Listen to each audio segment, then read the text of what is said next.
ऐसे ही जागता रहता।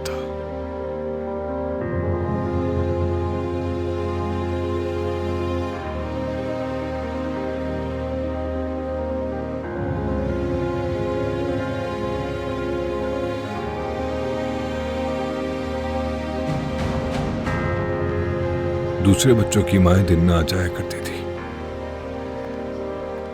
उनसे प्यार करती, उनकी खुशबू लेती, लेकिन मैं तो वहां बिल्कुल अकेला था। मेरे वालिद भी कभी नहीं आए वहां।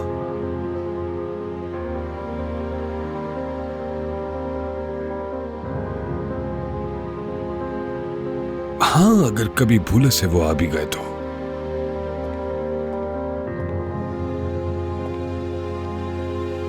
बस सर पे हाथ फेरा, डॉक्टर से बात की और चले गए। न मां न बाप, मैं वहां अकेला था।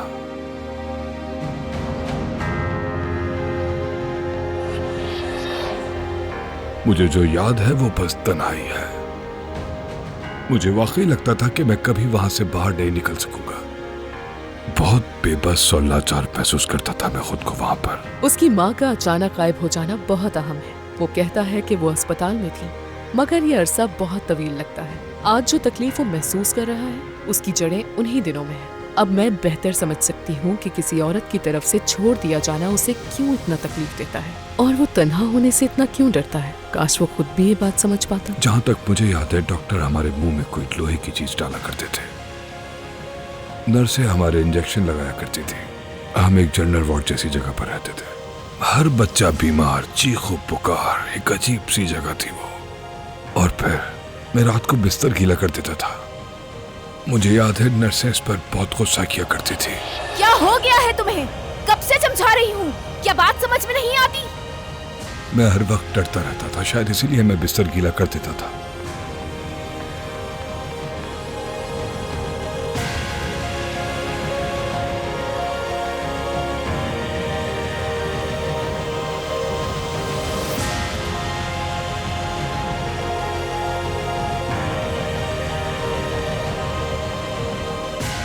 वो डर और रात में लाइट का बंद हो जाना, ऐसे ही हमें पता लगता था कि रात हो गई है।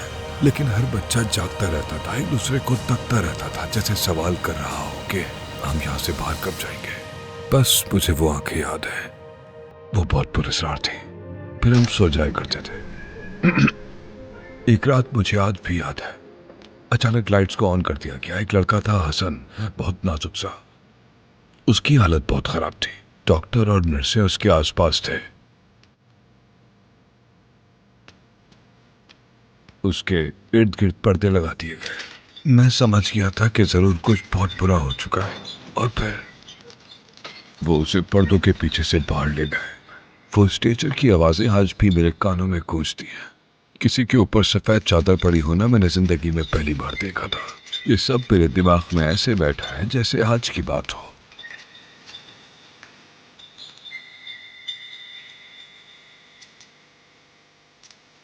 हम सब सुबह तक सिर्फ हसन के बिस्तर को देखते रहे।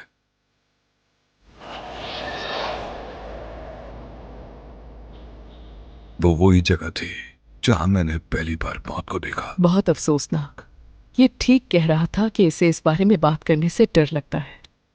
उस उम्र में इतने लंबे अरसे तक अस्पताल में रहना इंसान की जिंदगी पर गहरा और नाकाबिले फरामोश सदमा छोड़ता है।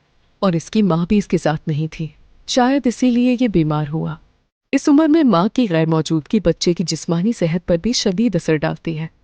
और अचानक माँ की जुदाई से जो नफ्सियाती सदमा पैदा होता है, उसे अल्फाज में बयान करना मुमकिन नहीं।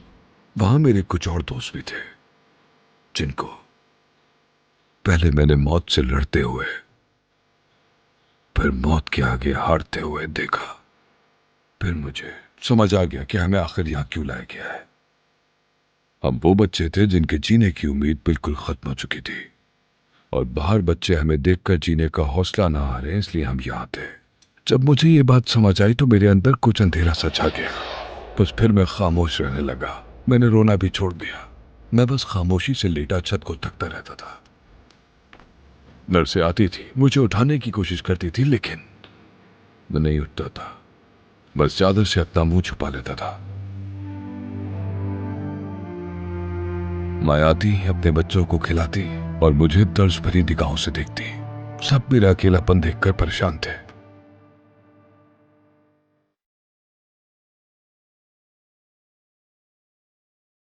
वो कोशिश करते थे कि बेटा कुछ खा लो, लेकिन मैं शायद बस अपनी मौत का इंतजार कर रहा था।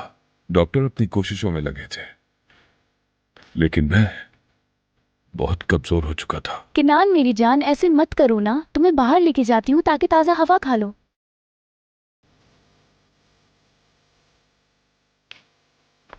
नहीं जाना बेटा, थोड़ी देर की बात है, चलो।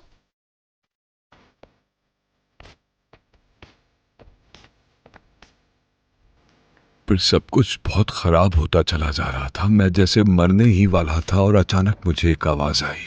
किनान,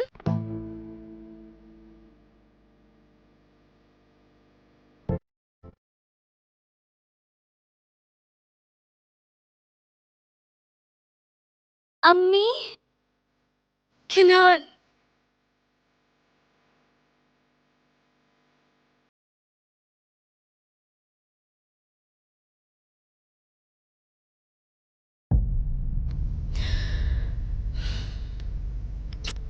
अम्मी, आप आ गई।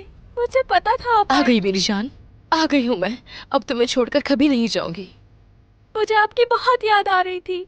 मुझे दोबारा यूं अकेला छोड़ के मत नहीं जाइएगा। जाऊंगी मेरी जान, वादा करती हूँ, हमेशा पास रहूंगी तुम्हारे। नहीं जाऊंगी तुम्हें छोड़कर।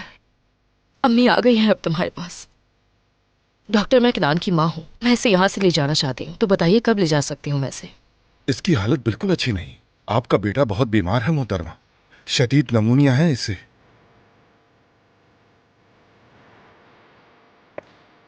मेरी जान, किनान, मेरे बच्चे। हम लोग जा रहे हैं यहाँ से अम्मी। जी जाएंगे, हम जरूर जाएंगे, लेकिन आज नहीं। अभी मैं जा रही हूँ, लेकिन तुम्हें लेने जल्द वापस आऊंगी, ठीक है मेरी जान? नहीं नहीं अम्मी, नहीं अम्मी, मुझे छोड़ के मत जाइएगा अम्मी। नहीं मेरी जान, मैं तुम्हें छोड़कर कभी नहीं जाऊंगी। आज के बाद हम हमेशा एक साथ रहेंगे, लेकिन अभी मुझे जाना पड़ेगा। कल आऊंगी तुम्हें लेने। नहीं, आप यहाँ से नहीं जा सकती, मुझे भी साथ ले जाए अपने। किनान, मेरी बात समझो मेरा बच्चा। अभी तुम सो जाओ, जब तुम उठोगे तो मैं तुम्हें लेने आ जाऊंगी। अम्मी की बात मानो, जिद मत करो। जल्द वापस आए। किनान, मत जाए अम्मी, मुझे अच्छा, छोड़ तो के देखो मत डॉक्टर जाए। भी आ गए हैं। अम्मी, और मेरे पास है। अम्मी मुझे आ जाओ। छोड़ के मत किनान, जाए। चलो मत बेटा। अम्मी, किनान, अम्मी नहीं बेटा, इसका अम्मी, ख्याल देखना रखिएगा। वो जल्द वापस आएंगे। नहीं छोड़ो मुझे, मुझे भी अपनी अम्मी के साथ जाना है। अम्मी, बस करो। अम्मी, बस मत जाए यहाँ से। चुप हो जाओ, वो आ जाएंगी बेटा। जब मेरी वालिदा बाहर से चली गई तो मैं बहुत रोया। मुझे याद है, मैं चीख रहा था, चिल्ला रहा था। डॉक्टर्स भी मुझे संभाल नहीं पा रहे थे, और फिर उन्होंने मुझे जबरदस्ती पकड़कर इंजेक्शन लगा दिया ताकि मुझे सुकून आ जाए। लेकिन मैं उठ जाता और बार बार दीवार को धक्के लगता, क्योंकि मेरी माँ ने मुझे कहा था कि वो सुबह आएंगी और मुझे ले जाएंगी। मैं इतना डरा हुआ था कि इस बात पर भी मुझे यकीन नहीं आ रहा था। और फिर सुबह हो गई, वो आ भी गई और फिर मुझे अपने साथ ले गई वहां से। तो इसकी माँ ने इसे एक बार फिर बचा लिया। ये इसकी इब्तिदाई बातों की याद दिलाता है। मुझे बचाओ, किसी औरत के जरिए बचाया जाना उसकी जिंदगी का एक अहम मौजू बन चुका है। तो फिर उसके बाद क्या हुआ? हम वहां से दादी के घर नहीं गए, हम किसी और घर गए। कुछ अरसे बाद मेरे वालिद भी वहां गए। अब वो झगड़ते भी नहीं थे, बस अखबार खोल के बैठ जाते थे। लेकिन अब कोई लड़ाई और किसी किस्म का शोर नहीं था। फिर मेरे वालिद बीमार हो गए, मेरी वालिदा उन्हें हॉस्पिटल ले गई, लेकिन फिर वो कभी वापस नहीं आए, कभी नहीं। जब आपके वालिद का इंतकाल हुआ तब आपकी उम्र क्या थी? कुछ 11 या 12 साल का होगा, इससे ज्यादा नहीं। लेकिन हम लोग उदास बिल्कुल भी नहीं थे।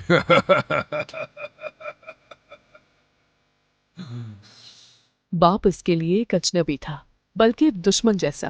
वो अपने बाप से खुद को जोड़ ना सका, ना ही उसे अपना नमूना बना सका, और उसकी माँ ने भी ये होने नहीं दिया। इसीलिए इसने ये फैसला किया कि वो मुकम्मल मर्द बनेगा, बल्कि हद से ज्यादा बनेगा। एक ऐसा आदमी जिसे औरतें पसंद करें। आपने अभी बताया कि जब आप अस्पताल में थे तो आपकी माँ अचानक गायब हो गई थी। तो आप बताएंगे कि वो अचानक कहाँ चली गई थी? वो हॉस्पिटल में एडमिट थी। ये बात मुझे बाद में पता चली। गालिबन वो उदासी की वजह से बीमार हो गई थी। वो बहुत दबाव में रही। मेरी दादी, मेरे वालिद, वो उन्हें पसंद नहीं करते थे। मेरी वालिदा ने कहा उन्हें हॉस्पिटल में रखा गया, यहां तक कि उन्हें यह भी कहा गया कि वो पागल है। शायद वो इसीलिए डिप्रेशन में चली गई थी। उन्होंने खुदकुशी की कोशिश भी की, लेकिन मेरे बारे में सोचकर वो रुक जाया करती थी। उनकी जिंदगी में बस मैं था और कोई नहीं। हाँ, तो क्या वो उन चंद सालों में मुसलसल अस्पताल में रही? वो कब तक वहां रही मुझे नहीं मालूम। ये कहते हुए इसका चेहरा उलझ जाता है। इसकी माँ के बारे में ऐसी बहुत सी बातें हैं जो शायद ये कभी जान ही ना सका। जैसे हम सब करते हैं, इसने भी उन बातों को जो ये जानने से डरता था अपने जहन के गहरे हिस्से में दफन कर दिया और कभी बाहर निकलने नहीं दिया। और ये हकीकत कि इसकी माँ शायद डिप्रेशन का शिकार थी, किनान में भी एक हद तक ऐसी कैफियत का रुझान पैदा कर सकती है। आपके बाबा के इंतकाल के बाद जिंदगी कैसी रही? ज्यादा आसान नहीं थी, लेकिन मैं कह सकता हूं कि निस्बतन बेहतर थी। बस एक छोटी सी पेंशन आया करती थी, लेकिन वो नाकाफी थी। मसलन हम बार बार घर बदला करते थे क्योंकि हम किराए नहीं दे पाते थे। इसलिए वो सिलाई कढ़ाई करती थी गुजर बसर के लिए। वो मुझे पालने के लिए बहुत मेहनत करती थी। मेरी जिंदगी की खातिर उन्होंने जैसे जीना ही छोड़ दिया हो। वो अपनी ख्वाहिशात को मार चुकी थी।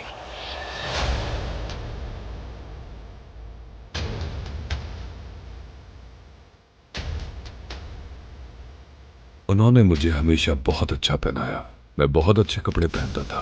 वो हमेशा कहती थी कि मेरा बच्चा बहुत प्यारा लग रहा है। मेरे बच्चे जैसे कोई हो ही नहीं सकता।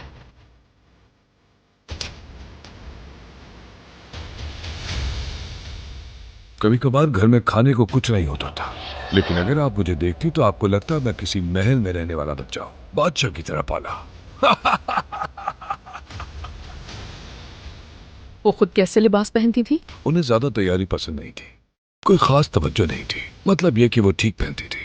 वो बचे हुए कपड़ों से अपने लिए लिबास बनाती। जो भी वो पहनती उन पर बहुत जचता था। वो एक हुनरमंद औरत थी। उनके पास एक नेवी ब्लू कलर का सूट था जिसे वो बहुत खास मौकों पर पहनती थी। उनके पास एक हीरा जड़ा बुरोज भी था जो उनकी दादी ने उनको दिया था।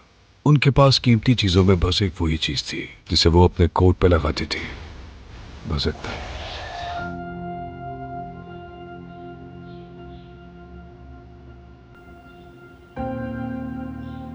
केनान साहब, हाँ कहे।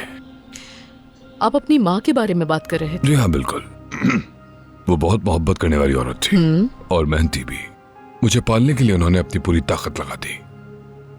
खाना बहुत अच्छा बनाती थी वो। मैं आज तक उनके हाथ का जायका नहीं भूला और कहीं मुझे ऐसा खाने को नहीं मिला। मैं दिन ब दिन बड़ा होता गया, यहाँ तक कि जवान हो गया, लेकिन उनकी नजर में मैं बच्चा ही था। वो बस मेरी खिदमत करती रहती। कभी चाय बना कर देती, कभी कॉफी बना कर देती, कभी कुछ और। उनके पास चांदी की एक ट्रे थी, वो मुझे उसी में खाना देती थी। मेरा बहुत ख्याल था उन्हें। वैसे उस वक्त आपकी अम्मी काम के अलावा और क्या करती थी?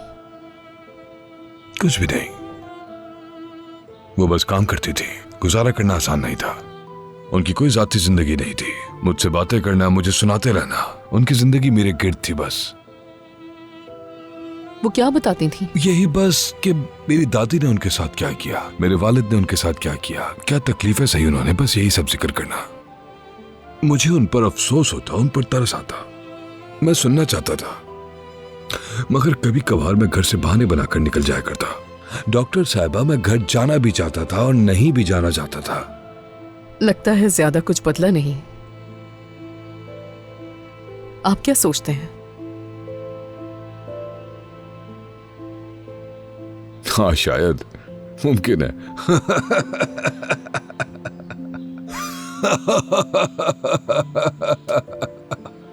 या अल्लाह।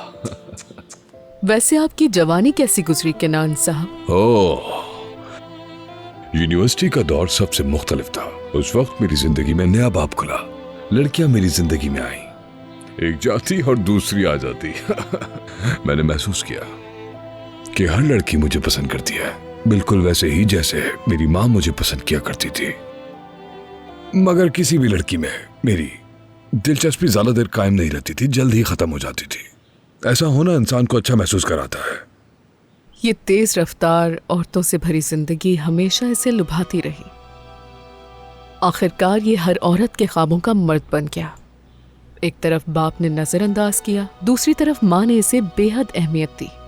खुद को कीमती समझना ये इन्हीं के दरमियान झूलता रहा। खुद पसंदी के आसार और यही एहसासात आज भी इसे सुकून नहीं लेने देते। सब कुछ ठीक था, मेरी जिंदगी बहुत अच्छी थी, सब कुछ बिल्कुल ठीक था। फिर मेरी वालिदा का इंतकाल हो गया जब वो मुझे छोड़कर गई।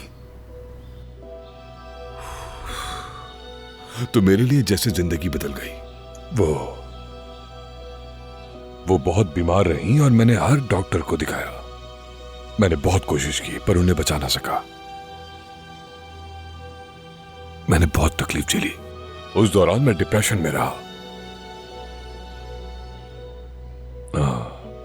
वो चली गई और मुझे अकेला छोड़ गई। बिल्कुल। ये कहता है कि वो इसे छोड़कर चली गई। बच्चे अक्सर मौत को छोड़ जाने के तौर पर समझते हैं, मगर एक इतनी उम्र और समझ वाले शख्स का भी इसे इसी तरह देखना दिलचस्प है।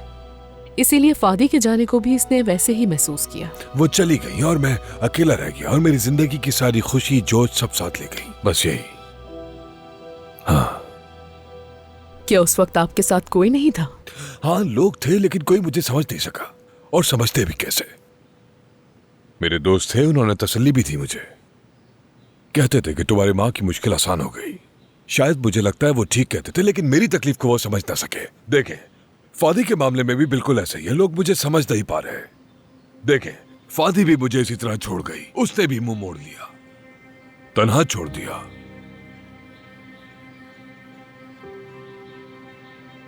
अगर आप फादी से शादी कर लेते तो क्या वो फिर भी आपको छोड़ नहीं, देती? फिर वो मुझे नहीं छोड़ती। फादी की जिंदगी की सबसे बड़ी ख्वाहिश यही थी कि मैं उससे शादी कर लूं, बस। फिर आपने शादी क्यों नहीं की? हम शादीशुदा जिंदगी ही तो गुजार रहे थे।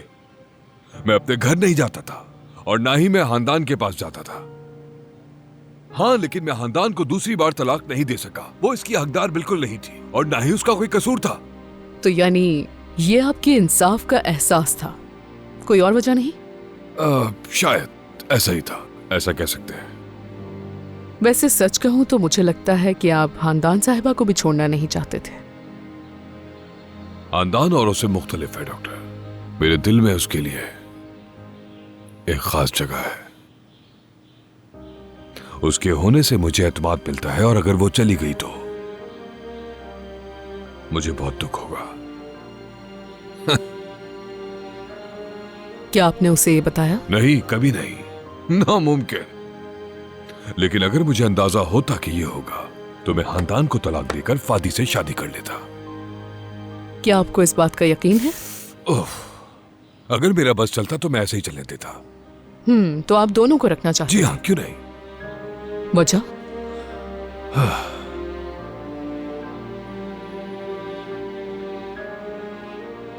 क्योंकि इसी तरह मुझे सुकून मिलता, मैं खुद को बेहतर महसूस करता।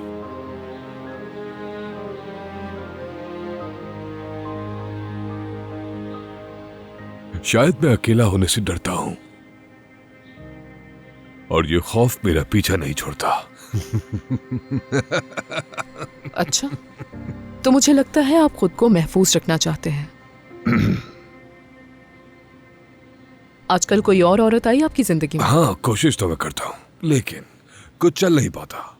शुरू होते ही बस खत्म हो जाता है और मैं समझ नहीं पाता कि ऐसा क्यों है। क्या औरतें बदल गई हैं या मैं बदल गया हूं? शायद आप बदल गए हैं किनान साहब। कैसे बदल गया? क्या मैं बूढ़ा हो गया हूं और मैं इतना खूबसूरत नहीं रहा कि औरतें मुझे पसंद ना करें? बूढ़ा होना और अपनी कशिश खो देना इनका सबसे बड़ा डर है। इस बात का अंदाजा तो मैंने शुरुआत में ही लगा लिया था। आप बूढ़े नहीं हुए, आप अभी भी बहुत पुरकशिश हैं। क्या वाकई आपको लगता है कि मैं खूबसूरत हूं? इस सवाल में पहली वाली शोखी नहीं है, बाकी सवालों की तरह ये भी सीधा है। और ये मुझे कुछ इत्मीनान देता है। जी हाँ, बिल्कुल। किरान साहब, आपने अपने बारे में बहुत कुछ बताया है। इस बहाने मुझे आपको बेहतर तौर पर जानने का मौका मिला और अब मैं आपके मसाइल की वजूहात और जड़ को कहीं ज्यादा अच्छे तरीके से समझ सकती हूँ। ये सब बातें आपको कैसा महसूस करवा रही हैं? मुझे आज की मीटिंग पसंद नहीं आई। मुझे लगता है कि मुझे अब चलना चाहिए। अपने माजी के बारे में मुझे बात करना बिल्कुल पसंद नहीं। आपने मुझे टाइम दिया, उसका बहुत शुक्रिया। अब मैं चलता हूँ। खुदा हाफिज। कोई बात नहीं किनान साहब, मैं दोबारा आपका इंतजार करूंगी। शुक्रिया।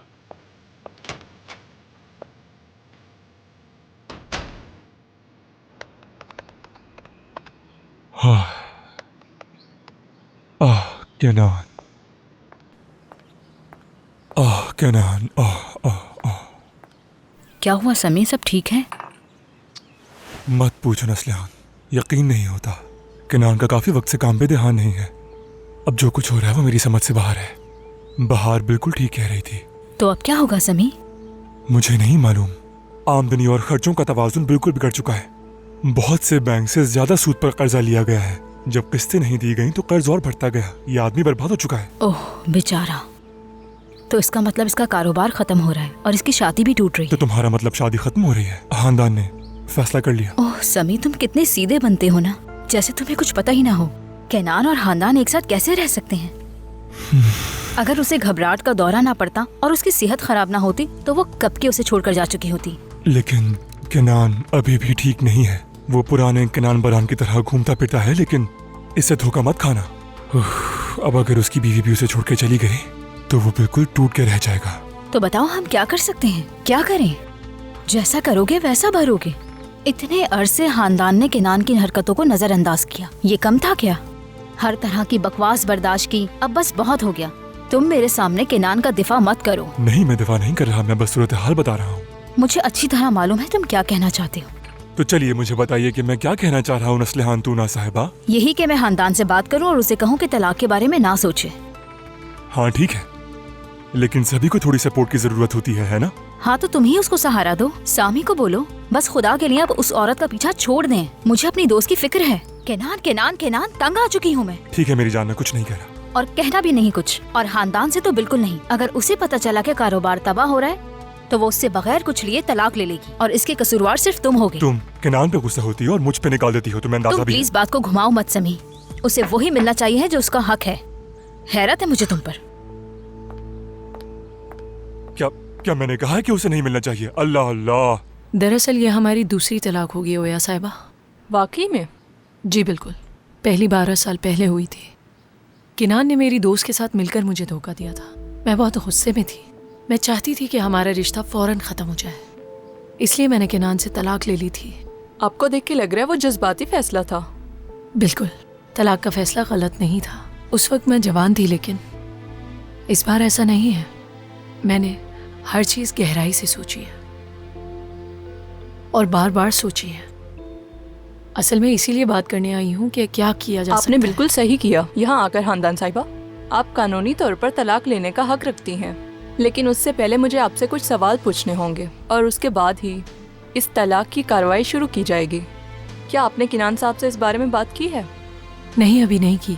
ठीक है, इस तलाक के बारे में आप उन्हें कैसे बताना चाहेंगी? क्या आप आमने सामने बैठकर बात करेंगी?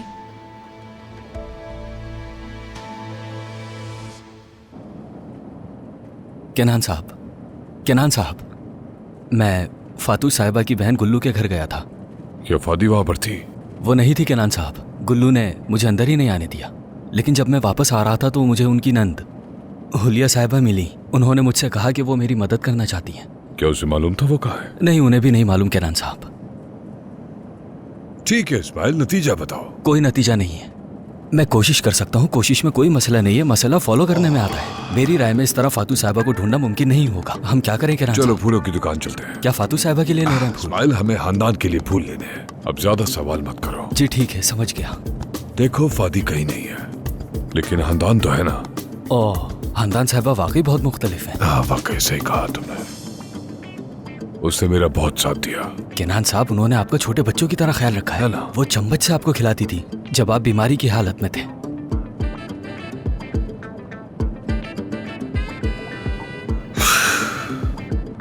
मैंने आज सुबह उससे बहुत सख्त बात की, अब मनाने का वक्त आ चुका है। आपने बहुत अच्छा सोचा केनान साहब। मैं हमेशा लोगों से कहता हूँ कि मेरे केनान साहब औरतों की रूह को छू लेते हैं, सबको समझते हैं, सबको।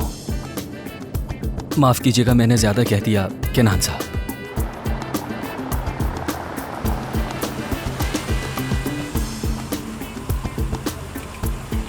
खानदान के लिए खूबसूरत सा गुलदस्ता तैयार करवाओ। तुम जानते हो उसे क्या पसंद है। मैं जानता हूँ केनान साहब।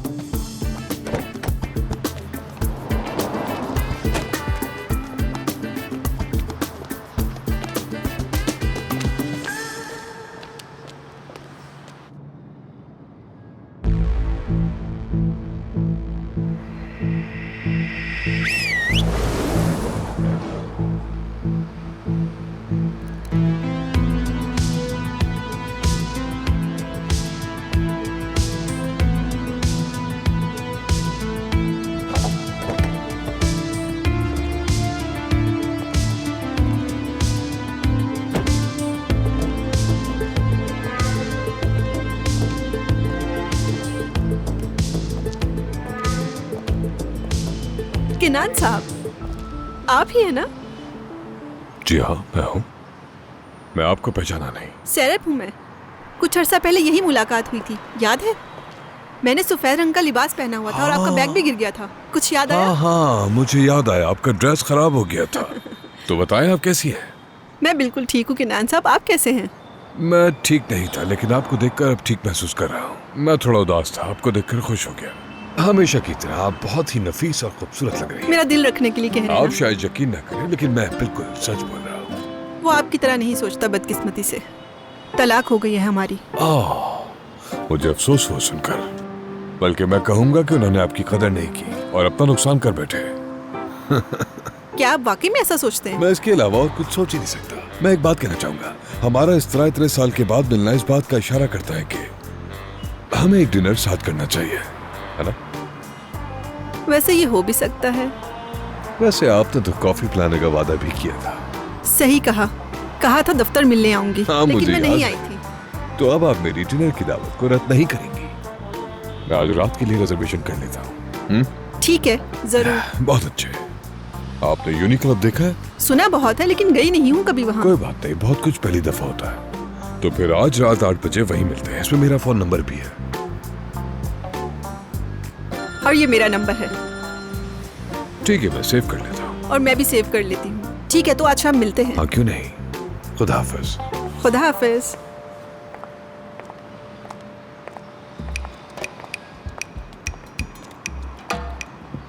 केनान साहब, आपको कैसा लगा? ये तो वाकई बहुत खूबसूरत है। शुक्रिया। आ जाओ, जल्दी आ जाओ, घर चलते हैं।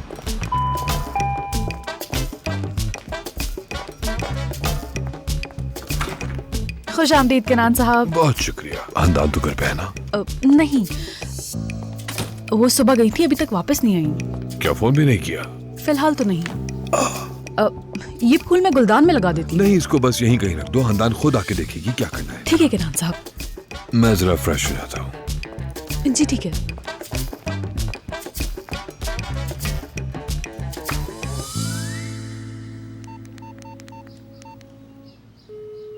हेलो इस्माइल, कहाँ हो तुम? कहाँ हूँगा मैं? दरवाजे के सामने हूँ। अच्छा, तो ऊपर आ जाओ, मैंने तुम्हारी पसंद की खीर बनाई। क्या वाकई? हाँ। तुम नीचे ले आओ। मैं नहीं चाहता कि खानदान साहिबा को कोई मसला हो। अरे वो अभी तक आई नहीं है। किरान साहब भी नहाने गए हुए हैं। आ जाओ, इंतजार कर रही हूँ।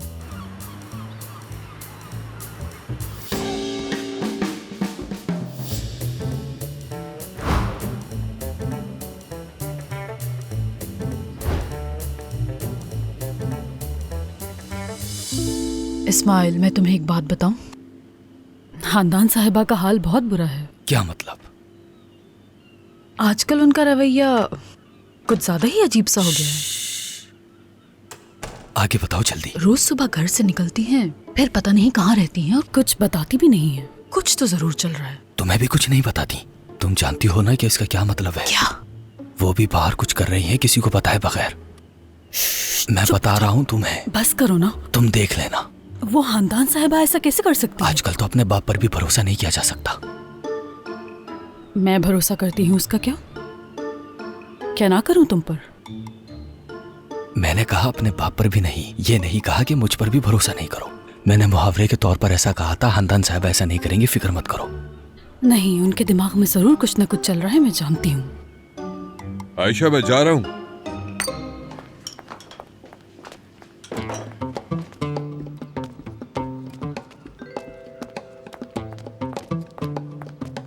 तुम यहाँ क्या कर रहे हो? मैं बस अभी आया था केनान साहब। तुम्हारी मूंछों पे कुछ लगा है, इसको साफ करो, बहुत बुरा लग रहा है। जी केनान साहब, वो दरअसल आयशा ने खीर बनाई थी। केनान साहब, आप क्या खाना चाहेंगे? नहीं शुक्रिया, मैं अपने वजन का बहुत ख्याल रखता हूँ। मैं जा रहा हूँ, शाम को देर से आऊंगा। ठीक है। खानदान को कहना मेरा इंतजार ना। मैं अभी गाड़ी निकालता हूँ। नहीं तुम रुको, मैं खुद चला जाऊंगा, तुम चाबी दे दो। तुम्हारी ड्यूटी खत्म, जाओ। शुक्रिया केनान साहब। खुदा हाफिज।